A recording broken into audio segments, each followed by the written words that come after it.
से बना हुआ है। खोद शब्द हमने नहीं बनाया, पहले से बना हुआ है। उसमें हमने भाव चेंज करने के लिए प्रत्यय लगाया, इसमें हमने भाव चेंज करने के लिए प्रत्यय लगाया, है ना। इसी तरह से बच्चा शब्द हमने नहीं बनाया, बच्चा शब्द पहले से बना हुआ है। बच्चा में पन लगाया तो बचपन का एक भाव हो गया। बेटा मूल शब्द का मतलब होता है ओरिजिनल शब्द। जो ओरिजिनल यानी वास्तविक शब्द जो है, जिस पर पूरा शब्द निर्भर करता है, वो ओरिजिनल शब्द या फिर मूल शब्द होता है। अब जैसे चांदनी शब्द है, अब चांदनी का मूल शब्द क्या है? चांद।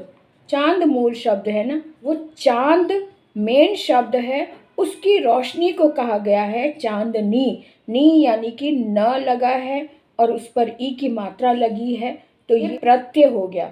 अगर चांद से पहले कुछ लगा होता तो वो उपसर्ग होता। अब जैसे जवान शब्द है, जवान मूल शब्द है ना, जवान मूल शब्द है, और अगर इसमें जवानी ई लगा होता तो ये प्रत्यय होता, है ना, तो ये प्रत्यय हो जाता। अब जैसे आकर्षण शब्द है, आकर्षण मूल शब्द है, किसी को आकृष्ट करना, और अगर इसमें प्रत्यय लगाए कोई तो आकर्षित शब्द बन जाएगा। आकर्षित, इत जो है वो प्रत्यय लग गया। तो मेन शब्द जो है आकर्षण में आकर्षित लगा, जवान में ई लगा, जवानी लगा, चांद में चांदनी लगा। तो जो मूल शब्द होते हैं, जो शब्द का आधार होते हैं, जो ओरिजिनल शब्द होते हैं, वही मूल शब्द होते हैं। तो आज मुझसे किसी ने पूछा कि आपने मूल शब्द तो बताए ही नहीं, मूल शब्द ही उसमें अलग करके पहले बताए हैं, फिर उसमें मूल शब्द में प्रत्यय लगता है या उपसर्ग लगता है। अब जैसे कठिन ले लो शब्द, कठिन शब्द अगर हम लिखें, कठिन मूल शब्द है, कठिन ओरिजिनल शब्द है। अब कठिनाई अगर हम कहें कठिनाई, तब ये जो कठिनाई, जो नाई लगा हुआ है, आई लगा हुआ है, आई इसमें आ गया, तो आई जो है वो मूल शब्द हो गया। आई कठिन मूल शब्द है, और इसको प्रत्यय अगर अलग करें तो आई शब्द बन जाएगा। आई यानी कठिन प्लस आई, कठिन मूल शब्द है और कठिन प्लस आई, ये प्रत्यय लग गया आई। तो मूल शब्द क्या हुआ? कठिन। कठिन शब्द में आई लगा है, ना कि आई में कठिन लगा है ना। इसी तरह से इत प्रत्यय अगर लगा है तो इत आकर्षण शब्द में इत लगा है।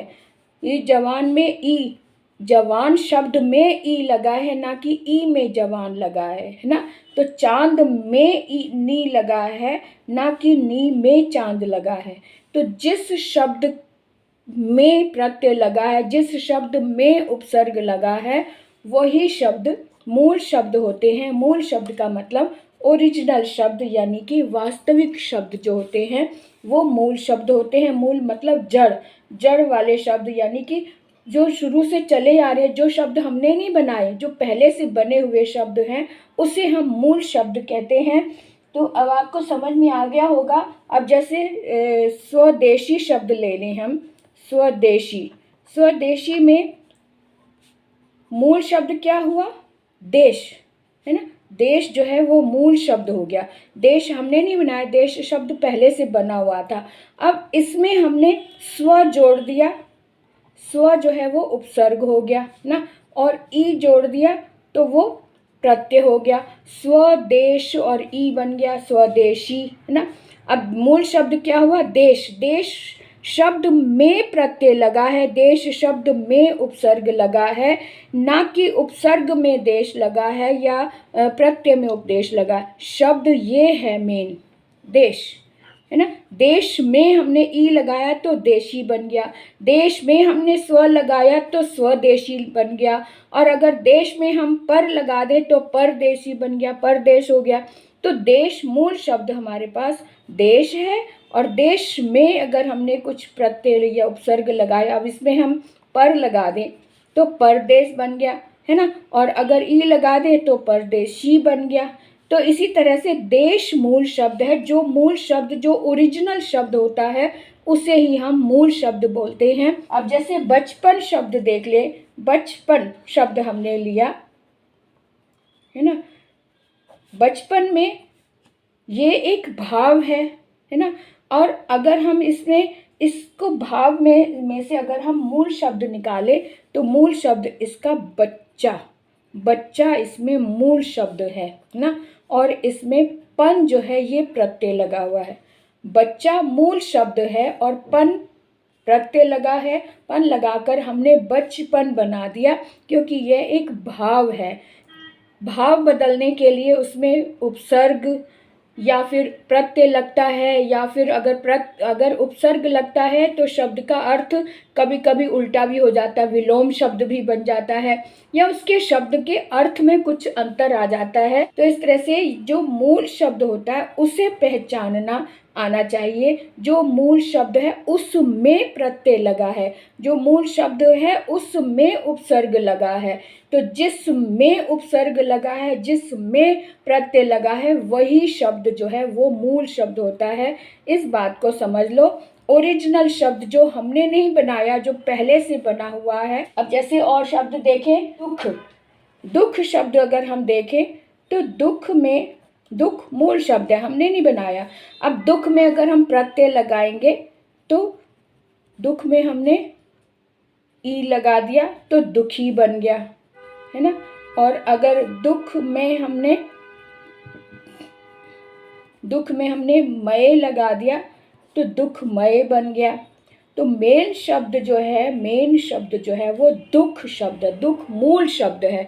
दुख हमने नहीं बनाया, पहले से बना हुआ था जो वो मूल शब्द है। तो इस तरह से जो शब्द हमने नहीं बनाया, हमने तो ई लगाकर दुखी बना दिया, हमने तो ई लगाकर सुखी बना दिया, हमने तो मय लगाकर दुखमय बना दिया। तो हमने जो बनाया वो बना हुआ शब्द है, यानी उसमें हमने प्रत्यय जोड़ दिया या फिर उपसर्ग जोड़ दिया। जिन शब्दों में हमने कुछ ऐड कर दिया वो मूल शब्द में हमने उपसर्ग लगाया, मूल शब्द में हमने प्रत्यय लगाया, है ना। अब जैसे शब्द हम एक और लगा दें, खुदाई शब्द अगर हम लगाएं, अब खुदाई का मेन शब्द क्या है? खोदना, है ना। मेन शब्द इसका जो खुदाई किससे बना? खोदने से बना। तो खोद शब्द जो है इसका मूल शब्द है खोदना, है ना। खोद में हमने आई लगाया, आई प्रत्यय लगाया तो खुदाई बना।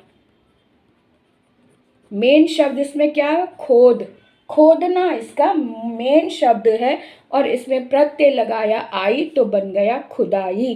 तो इस तरह से शब्दों के मूल शब्द को पहचानना आना चाहिए कि जो हमने नहीं बनाया, जो पहले से शब्द बना हुआ था, जो ओरिजिनल शब्द बना है वो मूल शब्द है। मूल शब्द में हमने प्रत्यय लगाया। अब जैसे चिंता शब्द है, चिंतित शब्द है ना, चिंतित।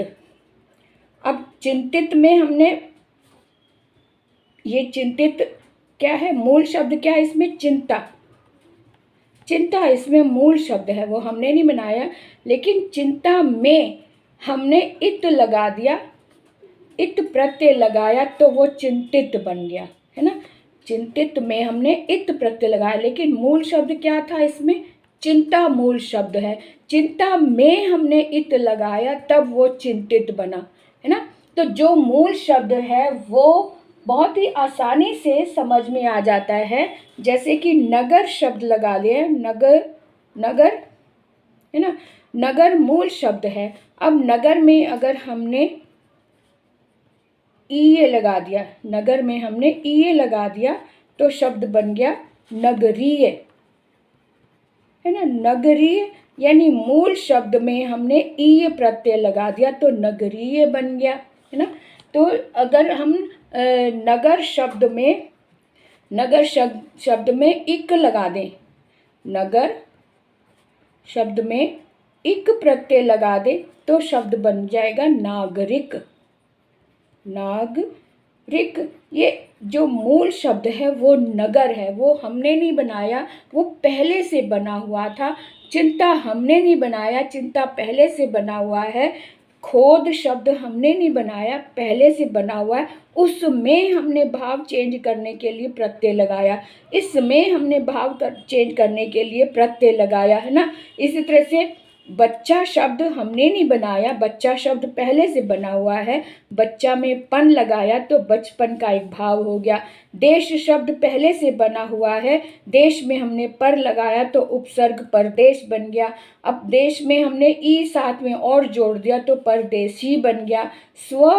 देश में हमने स्व लगाया तो स्वदेश बन गया। ई प्रत्यय और जोड़ दिया तो स्वदेशी बन गया। इस तरह से इसमें शब्द में परिवर्तन आता चला जाता है। कठिन शब्द मूल शब्द है, कठिन में हमने आई लगा दिया तो कठिनाई बन गया। आकर्षण में इत लगा दिया तो आकर्षित बन गया। जवान शब्द में हमने ई लगा दिया तो जवानी बन गया। इस तरह से हमने जब शब्दों में कुछ चेंज किया, कुछ जोड़ा एक्स्ट्रा, तब उसके भाव बदल गए, उसका अर्थ बदल गया। चांद मूल शब्द है, चांद में हमने नी लगा दिया तो चांदनी बन गया। तो इस तरह से मूल शब्द जो होता है वो ओरिजिनल शब्द होता है, जो हमने नहीं बनाया, जो पहले से बना हुआ है, जो आधार है शब्दों का, वही मूल शब्द होता है। और मूल शब्द को पहचानना, इसीलिए बार बार मैं बोलती हूँ कि अगर मूल शब्द आपके हाथ में आ जाए तो मूल शब्द अगर हमने निकाल लिया तो जो फालतू शब्द लगे हुए हैं उसको पहचानना बहुत आसान हो जाता है। जो शब्द के पीछे लगा है वो प्रत्यय हो गया, जो शब्द से पहले लगा है वो उपसर्ग हो गया, है ना। तो इसलिए इसको समझना बहुत आसान है। जो मूल शब्द जो होता है वो बीच में लगता है, मूल शब्द, है ना। और जो इससे पहले लग गया वो उपसर्ग हो गया, जो पहले लग गया वो उपसर्ग, और जो बाद में लगा वो प्रत्यय हो गया। इसलिए मूल शब्द को ढूंढना बहुत आसान होता है और ज़रूरी होता है।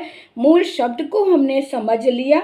अब जैसे देश शब्द हमने लिया, ये देश अभी ऊपर मैंने बताया था, देश मूल शब्द है। देश में ई लगाया तो देशी बन गया।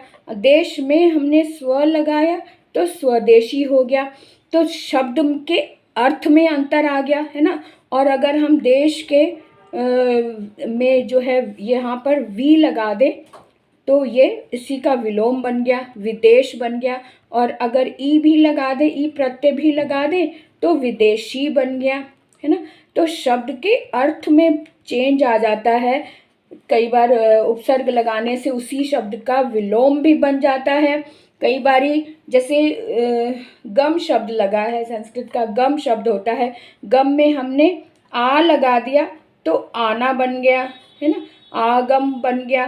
तो इसी तरह से शब्द के अर्थ में चेंज आ जाता है, बदलाव आ जाता है, उसका भाव बदल जाता है जब हम उसमें उपसर्ग या फिर प्रत्यय लगा देते हैं। उपसर्ग मूल शब्द और प्रत्यय को समझना इसीलिए थोड़ा सा आसान, कठिन नहीं होता, लेकिन अगर आपने मूल शब्द को पहचानना सीख लिया तब आप प्रत्यय भी आसानी से ढूंढ सकते हैं और उपसर्ग भी आसानी से ढूंढ सकते हैं। बस यही आज का मैं बताना चाह रही थी कि मूल शब्द को ढूंढें कैसे, या मूल शब्द को अलग कैसे करें। अब आपने समझ लिया होगा कि मूल शब्द यानी ओरिजिनल शब्द है, वास्तविक शब्द है, जिसे हमने नहीं बनाया, जो पहले से बना हुआ था, है ना। तो जिसे हम रूढ़ी शब्द भी कह सकते हैं, रूढ़ी शब्द जो परंपरा से पहले से बना हुआ आ रहा है उसे हम मूल शब्द कहते हैं। तो आज की क्लास में यहीं पे विराम देती हूँ। फिर से अगर अभी भी आपको कोई समझ में नहीं आया है तो आप कमेंट करके पूछें। आप कोई शब्द आपके सामने ऐसा है तो शब्द भी लिखें, मैं उसका उत्तर देने की कोशिश करूँगी ज़रूर। तो आप आज के लिए बाय बाय।